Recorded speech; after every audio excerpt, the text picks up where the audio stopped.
Well, here we are together, day 5. Now, this is the last day that I'll be doing the Facebook Lives, but if you stay till the end, I'll explain how you may be able to receive more messages if you wish to receive them from me and Jesus and the powers that be. My hair's a little windblown. We did some social distancing today and went for a ride and it was blowing. Okay, so joy today is like, I want you to think of it as a way to live. When you think of joy as being a way to live, can become quite confusing, because what does that mean? Because remember, we said your joy is your joy, my joy is my joy, right? So, but joy is clearly a gift from God, or it wouldn't be mentioned so many times, or it wouldn't have so many different meanings. It wouldn't be an oil. It wouldn't be a way of, I'm going to move this because I've got a glare that I can't see. So we want to understand that joy is about this perfect balance, okay?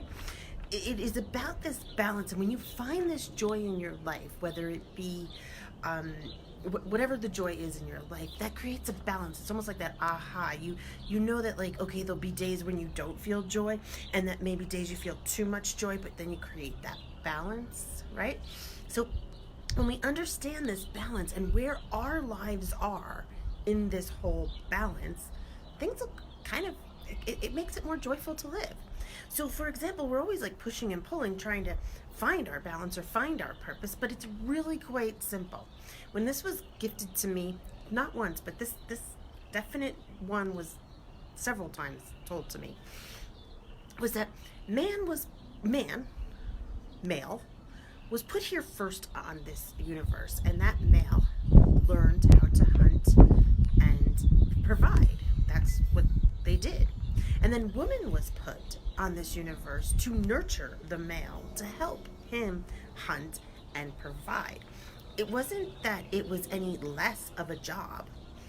It was just as important as a job. Nurturing and taking care of a family and cooking and stuff like that is just as important as, the hunting and the getting of the food. See, there's the balance. What creates an imbalance here is when we're trying to push out of that common role. It doesn't mean that anybody is over you, or except for Jesus, because remember, joy, Jesus over you.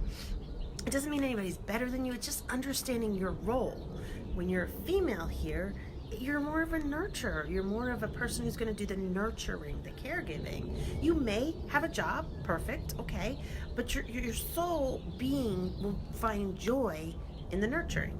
And when you're a male, you find more joy in the hunting and in the gathering, right? So you're the one with the job. So what happened when Jesus and Mary Magdalene set out to go and do these healings from place to place and spread the word of the way, they had a perfect balance. There's stories out there if they were married, if they're not. I'm not going there. What I'm saying is that they had this balance together. Mary Magdalene was actually one of the healers. She knew how to create the so-called potions and stuff, and she did all that stuff at night under the moon. See, women are related to the moon, goddess, moon. And then she would give those ideas and stuff to man, to Jesus, who was the Son of God. Get it? The Son. And he did his work outside in the sun, the balance. And their sole purpose here of Jesus coming here, and what we're supposed to really understand, was he was here to teach us a balance of how to live within the sun and the moon together. As you looked at my prayer one, when we did the prayer one, Our Father that we did, as in heaven, as in earth, as in heaven. Earth and heaven, bringing them together as one, right? So sun and moon, bringing them together as one. Everybody understanding their balance here. And it broke Mary's heart that no one could see that Jesus was here just to create this balance, to help you understand. And what has happened over society is we have made our men so prominently having to be the breadwinners, the gatherers, the hunters, that we forgot. They're kind of created an imbalance there, because that was their role, so you should be joyful in it, but it was more of a demand. You will do this. And you can see when you were raised, man, you're going to get the better job, you're going to take care of a wife, you're going to do this. No, it wasn't about taking care of anybody. It was about a balance, right? And we lost that. And when we lost that, we lost the fact that some men have lost self-love. And so men out there need to be learning self-love, and the only way to be taught is through a woman's, a nurturer, and whoever that nurturer may be. But this nurturer needs to come to our men right now and show them the love. Jesus died on the cross for us to help us understand this balance. This one is like huge, and we should honor that, especially right now, is what we're going through right now. Honoring Jesus for showing us the self-love he had for himself. He understood his joy enough to sacrifice his life so that we could truly understand our joy. And let's just sit with that for a minute. Okay, so the Psalms 92, 4-5. For you make me glad by your deeds, Lord. I sing for joy at what your hands have done. How great are your works, Lord. How profound are your thoughts. I'm singing for joy because he has created a balance that I get to live in, and that his hands, God's hands, had created this. So I want to take you, I want you to think about the action step now. I want you to visualize yourself on a roller coaster ride, okay? And in that roller coaster ride, and I mentioned this in the beginning, but this is where it comes into play. In that roller coaster ride, you go up, up, up, up, up, up, up, up, up, up, and you feel that excitement, but that fear, that excitement, that fear.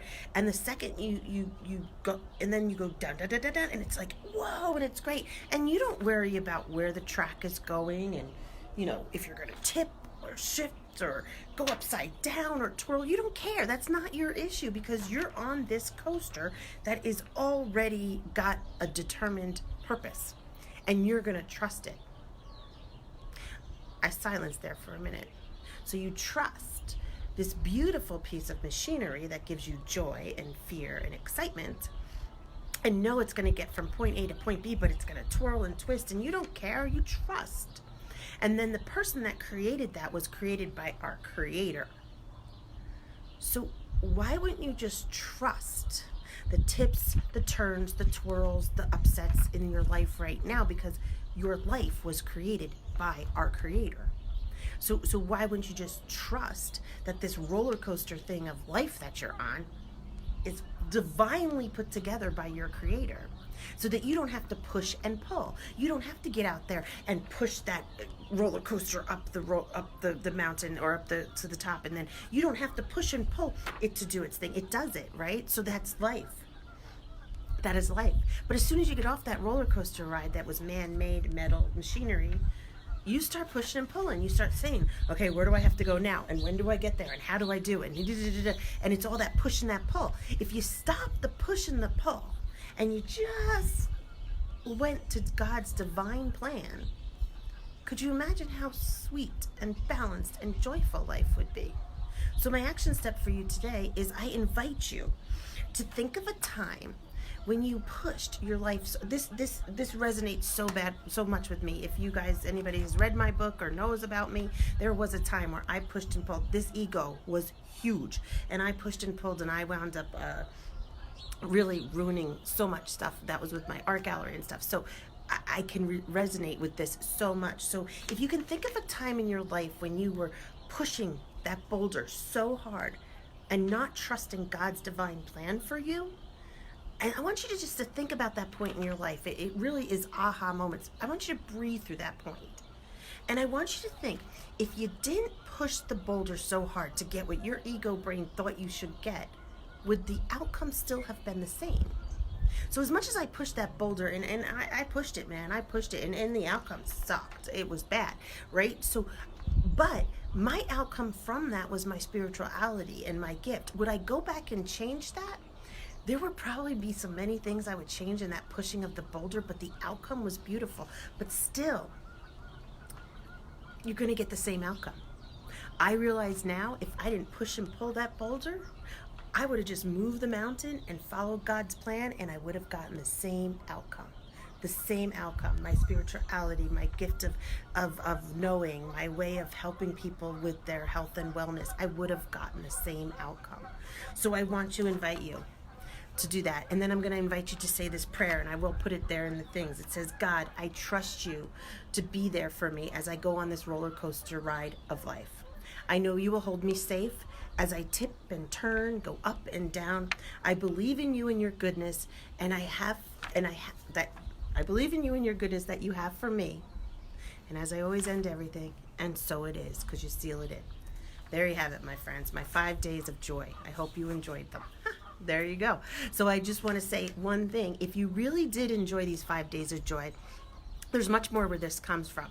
I would ask that you send me a message to get an email, because I am putting back together a book that will have a little bit more to it, that you can enjoy this joy practice over and over and over again.